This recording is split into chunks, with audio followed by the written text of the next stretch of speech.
So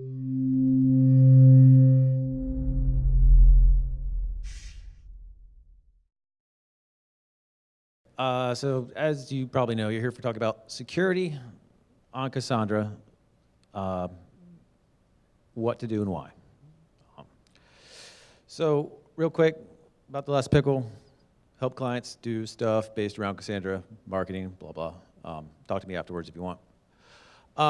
So the agenda of this is going to be very straightforward. There's 5 parts of Cassandra that you need to look at in the context of securities. Is encryption at rest, encryption between servers, client-to-server encryption, authentication, authorization from the clients, and then management and tooling. All of those facets can be secured individually in sort of the same way, except for encryption at rest. But they're super important to have a good idea about and know what you're going to do. First of all, security is one of those things that's necessitated by guidelines, either in the company or industry standards. Depends on your organization size. If you're a startup, you probably just don't care and run an Ubuntu image and sudo everything. But for big companies, there's really important things like specific guidelines that you have to adhere do certain things. And they're useful. They provide people with a sort of a baseline or of what they need to do to protect the data they're working on. But it can be one of those things where you end up with a bug in a spec, right? Because if you're doing telecommunications and you just have to make sure that where the standard says that all customer data needs to be encrypted on a wire. It's sort of like loosely, like what's a wire? And if you're dealing with something with like high density server that has a backplane that's just on a chassis that never leaves a management port on that box, like, do you need to do SSL? Probably not, because it's a air gap by itself, and there's very little attack vector you have there. But at the end of the day, we still have to do that stuff, but it's a good idea because doing this correctly can save your rear. So by necessity, we abstract and encapsulate, making it easier to have unintended side effects for operations, right? So here's a knife script, and it sort of seems harmless. You're familiar with this if you run Chef, you've probably done this type of thing before yourself.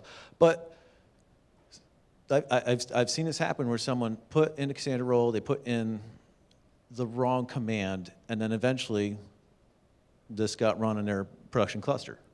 And it was just, that abstraction removed I'm actually typing RM minus RF from the fact that it was just, I used the wrong command in a knife syntax. I used inet instead of update. That's like, there's a cognitive disconnect there that can be, this a really, really bad thing can happen. And it's not put together the same way in the brain as it should be. And just following some basic system hardening steps can sort of protect you from a large portion of the operational type errors that you'll see. One of the first things is like, if you do this, just don't, because it's bad. Unless you're the only person touching stuff and you're the only person that has access to stuff, you shouldn't do it. It's super easy to shoot yourself in the foot because you forgot you're suited in and typed the wrong thing. I've done this on my laptop, but that's about it, unfortunately. So that's, and only Cassandra needs to see var lib Cassandra, like nobody else does. So after you've done that configuration init, maybe you just take the permissions away from there. That's probably a good idea to just, might be a little bit of a headache to do some stuff. Maybe you have to do 1 or 2 things like manually by just, stringing together knife commands on the fly, but or whatever you use, like Ansible. But it'll keep you from doing stuff like that where my data directory's gone and you're calling me because you want to know how to get the files back in your cluster after you've run ext undelete. Like, you can do it, but it's difficult. So networking, basic hygiene here, limit network access, network segmentations and ACLs, switch, create VLANs.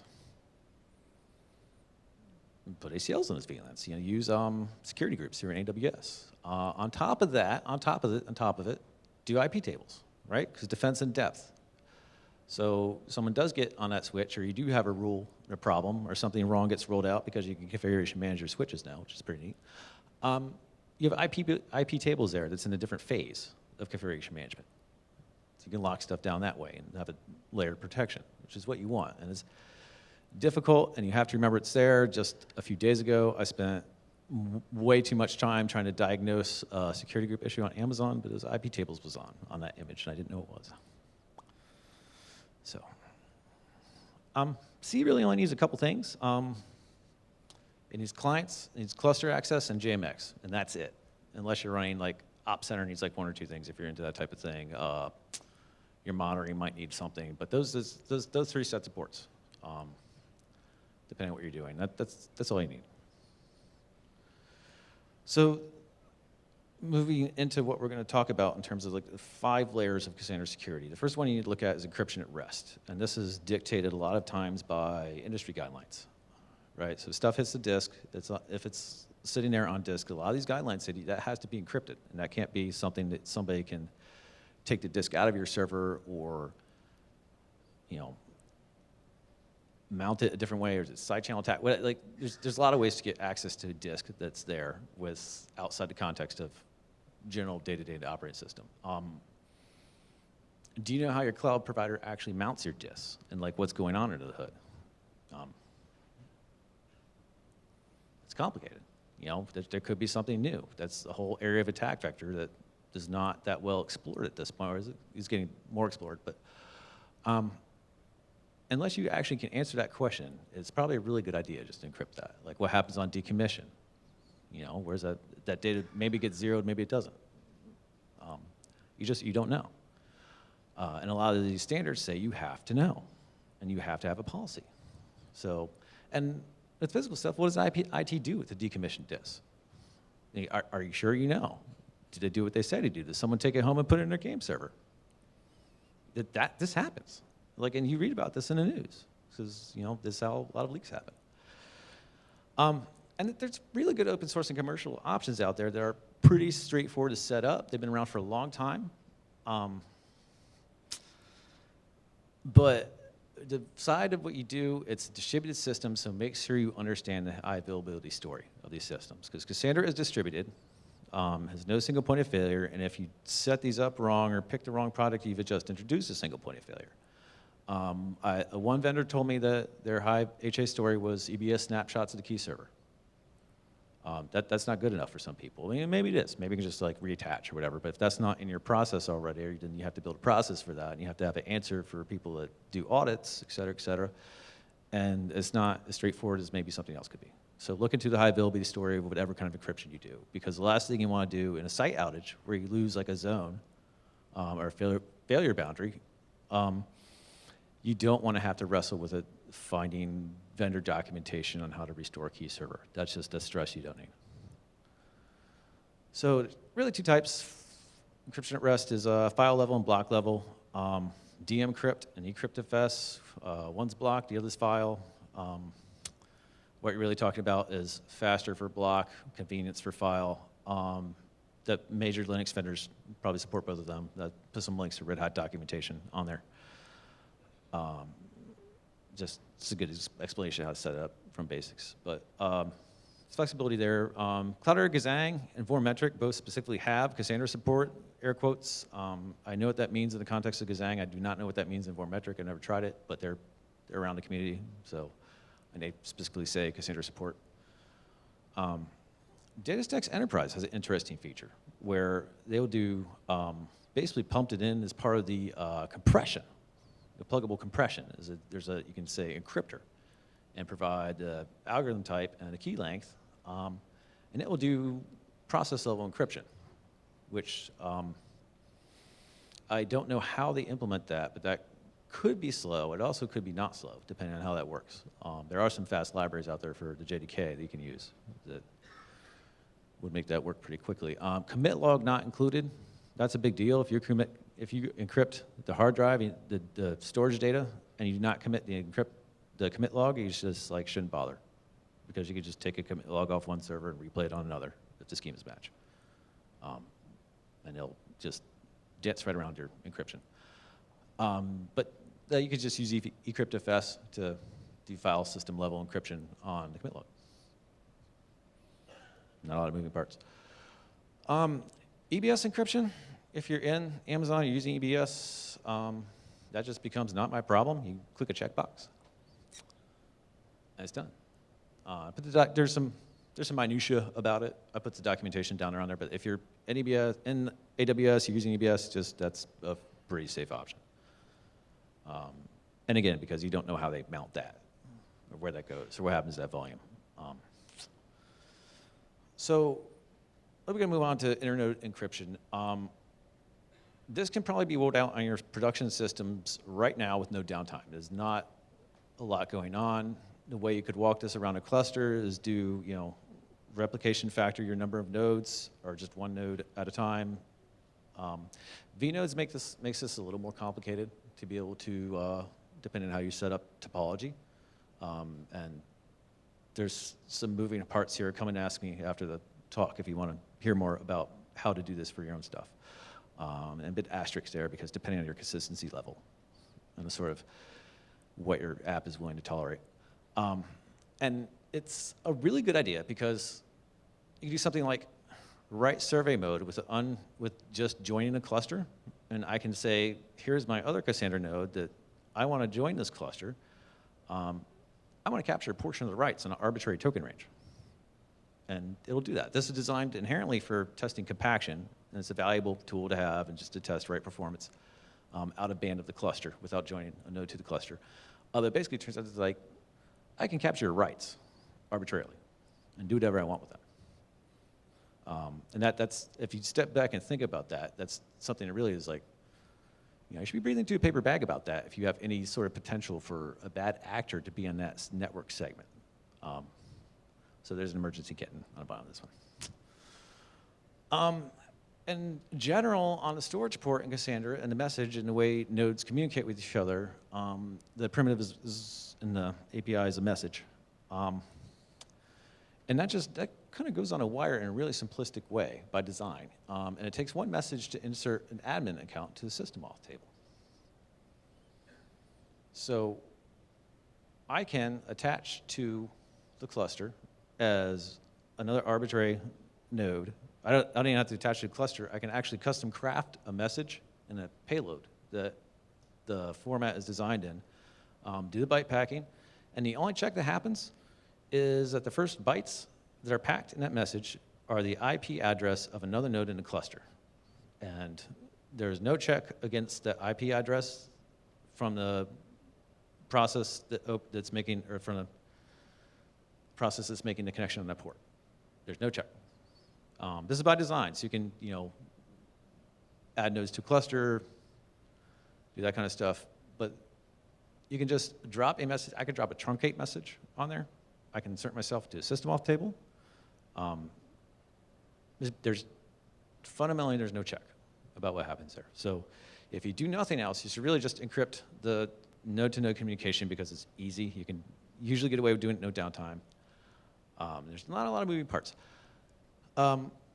So that said, we take a brief interlude to talk about SSL certificates, because as I started doing research for this talk, it was sort of, I did a lot of time doing SSL stuff back in the day for web servers and app servers, et cetera. So this thing I wrestled with like 10 years ago, and I'd sort of put down and not really looked at since. And it was like the state of the art hasn't changed, and all the tutorials out there are really sort of like generic and simplistic and make a bunch of assumptions about how you're going to set stuff up, that there's not a lot of stuff going on. But what we want to do is be our own certificate authority at the end of the day. And I'll just read this because it's important. A CA, in this case, provides the root certificate with which we can use to validate a node's identity without needing direct knowledge of that node. And I used some documentation from DataStax site because it's wrong. That like this will work, but you're basically importing the certificate for each node into each other node's trust store so that they have a circular trust relationship. So every time you want to add a node, you have to go and touch the rest of the node's trust stores to add a certificate, and that's crazy. If you've ever done PKI infrastructure, you know that's like just a bad idea. So don't do that. What we want to do is a pretty simple 6-step process, and what I'm going to fly through these commands quickly just because you can read them on the slides later. Is basically when I create a certificate authority, create certificates and assign them and put them back into the key store and make sure everyone has a trust store so they can trust each other, and then we have a trust relationship. So I don't need to know about any other node so long as that node's certificate was signed by the same root certificate that I know about. And it's not hard to set up. You know, it's open SSL command to be your own certificate authority. Just 5 things there. All this is doing, these are all commands that you can use in a configuration management system. Nothing has to be specified. It's from standard in. So feel free to take these and add these to your configuration management system just to make it as easy as possible. So this is a configuration file for OpenSSL that I can throw as a command line argument. And I set up a couple basic things using the fact that I want to identify myself. Command options here on what's going on and some links to OpenSSL documentation.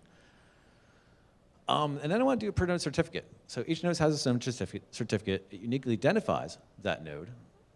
And basically what goes on is that I'm creating a key pair. The alias is really important up there.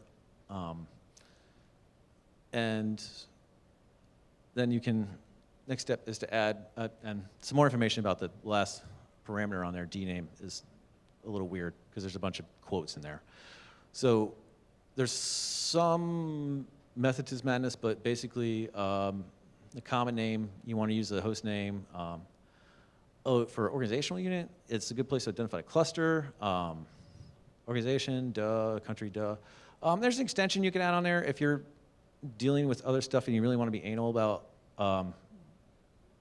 doing DNS authentication with the certificate back and forth, called subject alternative name.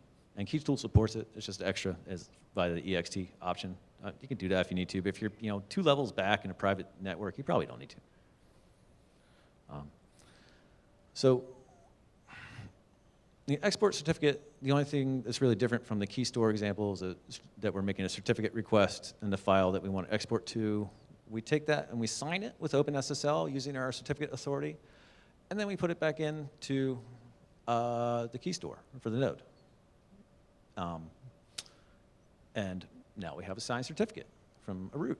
And when we do that too, and then you have to import the signed certificate into the trust store as well, so the node will know about other nodes when they come to connect to it. And then we build a trust store from this certificate authorities, public cert, and you can share this among all the nodes because it's the same trust store because they only have the one root certificate. And so you have a trust chain, and it becomes, you want to add a node, you can add a node. You just have to use the same root certificate. And most configuration management systems have mechanisms for this, like vaults and chef and secure. I forget what it's called in Ansible, but you can do this stuff. So a trust chain.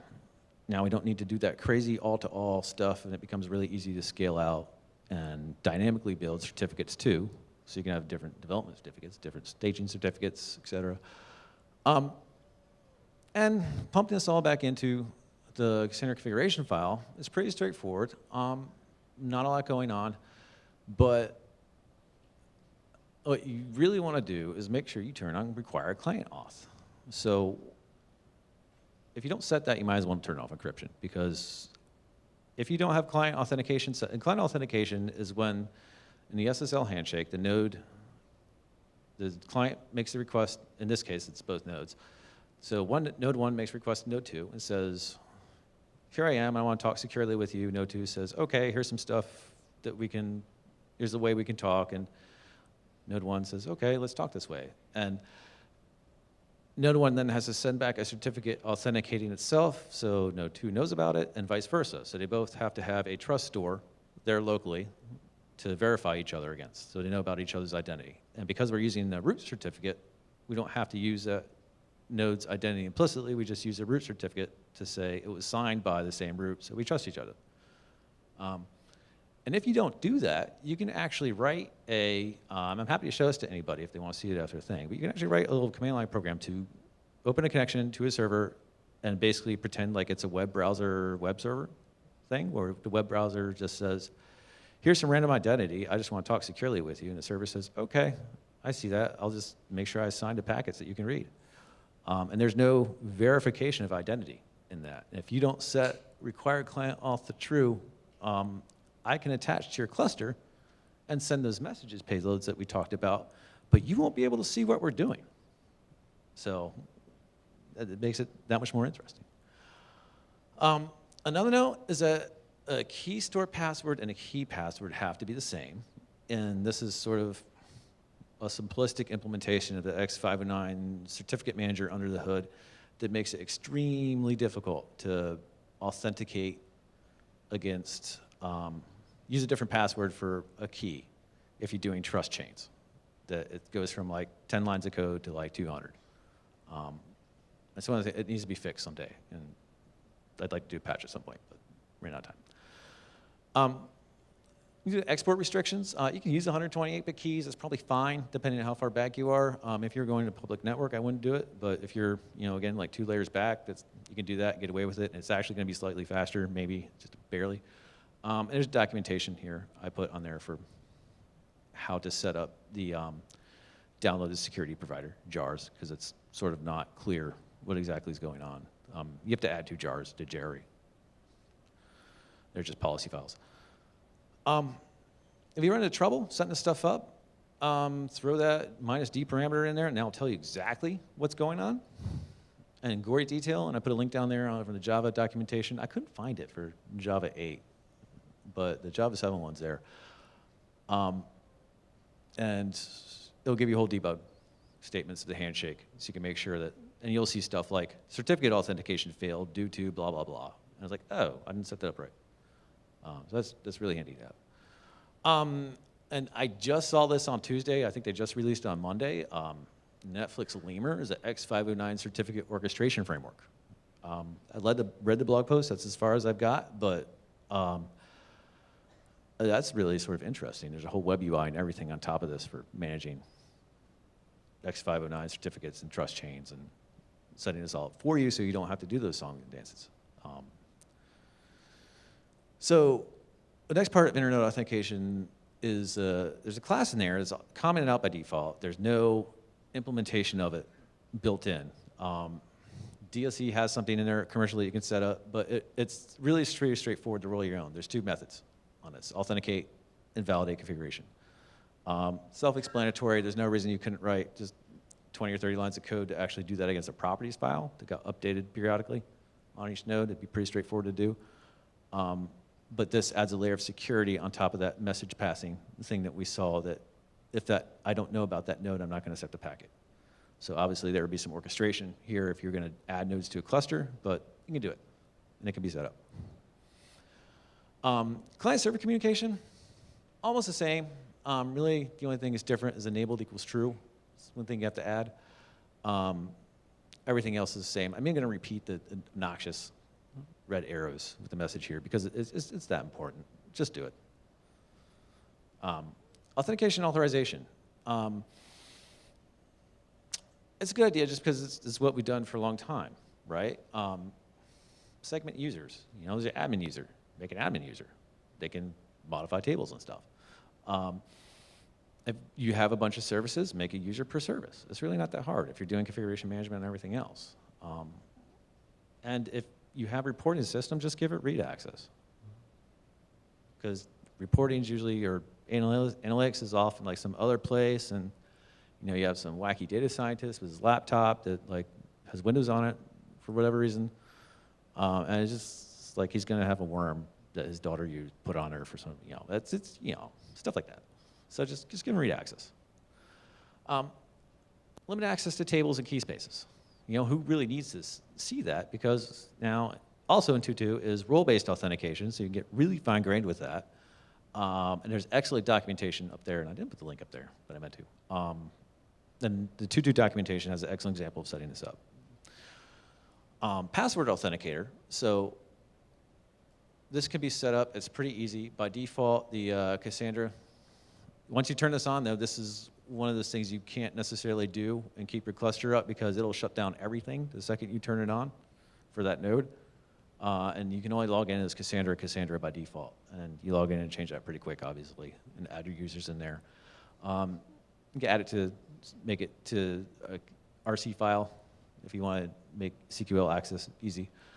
And the authorizer, same thing. You turn it on, and you have to set this up just so nodes can access quickly. And there's two settings there for expiring the permission cache. By default, it's 2 seconds, which is super low, because how often do you update permissions? So turn that way up. And if you really want to, you can set the permission update interval to be different, which does an async refresh on a permission cache. So you don't have to take the hit of coming in every time. Other times, I've turned this on before and actually seen an uptick in load on servers. And sort of weird that these tables have default read permission for every authenticated user, just because a lot of the drivers need to see a peers table and a local table to be able to build their host list. Same thing for tab complete, for schemas, columns, and column families to work on CQL shell. Those are there, they need to be there. So this document, this line sort of does not underscore the importance of this setting that please increase system auth key space replication factor if you use this for both the authenticator and the authorizer. You really need to make the RF the number of nodes for a system auth table, or else you will very quickly get into a situation where you take a node offline for maintenance and all of a sudden you can't log in. You're generating app failures because that account wasn't on that node. And the login happens locally against that as a request comes in. So that RF needs to be the number of nodes to avoid the coordination off to a different node, even though you're logging locally. And finally, the management tooling. There's a bunch of new stuff here that was just put in literally 4 weeks ago that you can secure JMX. The options will look really familiar to what we just saw. That's basically the same setup where you specify the key store, the password, trust store, and trust store password, and turn on JMX. Pretty straightforward. It's the exact same song and dance we just did with setting up certificates. But you can lock down JMX to make it super easy or super hard to actually have somebody come in. And why you want to do that is with JMX controls, I can come in and using a command line client, invoke arbitrary operations on the MBs if that port's open, if I have access to that port. And you can do anything from force a major compaction to drop column family to any setting in there that's settable as you can mess with it. So it's an important thing to have. And therefore, as of 2.1.8, Node 2 can use SSL as well. So you can set this up to have a management station that you connect from. Same way we used to do with database servers. Is if you're had a good grasp of that the machine that ran MySQL D and the machine that ran MySQL CLI were two different things. And there's no need to run a client for either tooling or a CQL shell on the same box as the actual data.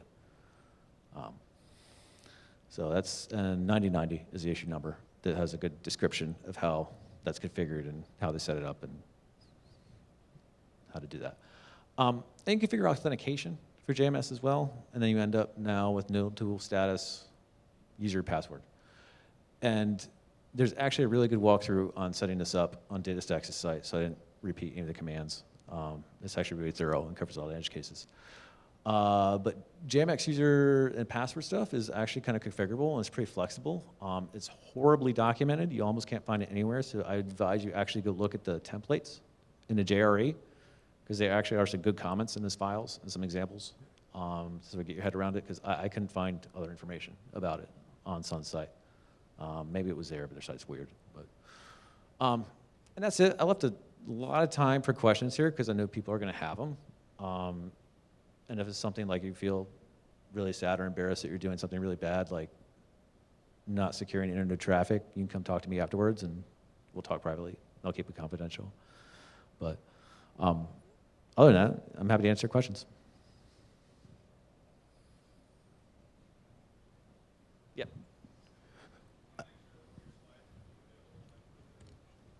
Yeah, I'll put them up. All the slides are going to be available. I'll put them up now, as soon as I'm done with this.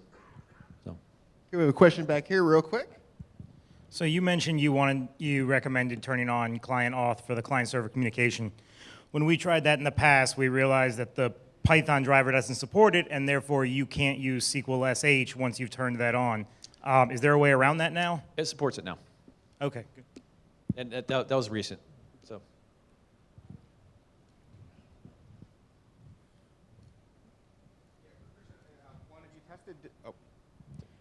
This is a two-part. So first one, have you tested different ciphers to see how they affect the performance for Cassandra?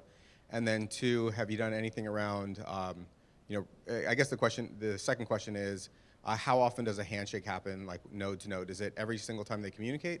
Or is there a way to sort of get that handshake behind you once and then keep a persistent connection open? So for the ciphers question is, unless you have an industry standard specifying otherwise, you should use AES, so you can take advantage of offload, because the JDK does do that at the instruction sets on the CPU for like Xeons. It'll hit the offload instruction set specifically. We just a couple of weeks ago turned this on a 42-node i2-4XL cluster in Amazon with no downtime, and I could not see a performance difference in the graphs. Maybe there was something, after zooming in, zooming out, but it was less than 3%, 4% around there. It was almost a margin of error. SSL on modern hardware is not a big performance hit. If you take nothing else away from that, just take that away. If you do AES ciphers with a reasonable key size, it is not a big performance hit. It just isn't right now. And I used to have a load balancer with custom ASICs in it to do SSL, et cetera, but you don't need that anymore. I was actually surprised at how low performance hit it was. So much so that I actually ran TCP dump to make sure it was encrypted. And it was. And so I almost didn't notice. Yeah.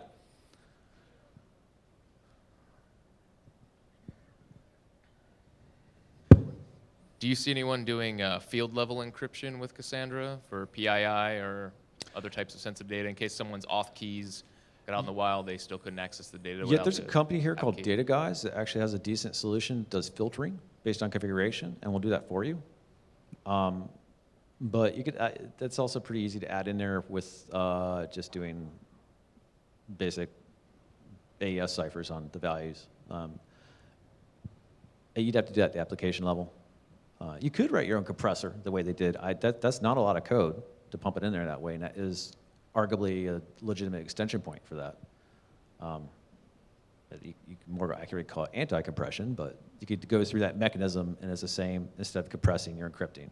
It's the same. You aren't affecting anything else in the right path there if you want to add that. And it's not a lot of code. The microphone's over here for anyone that has other questions.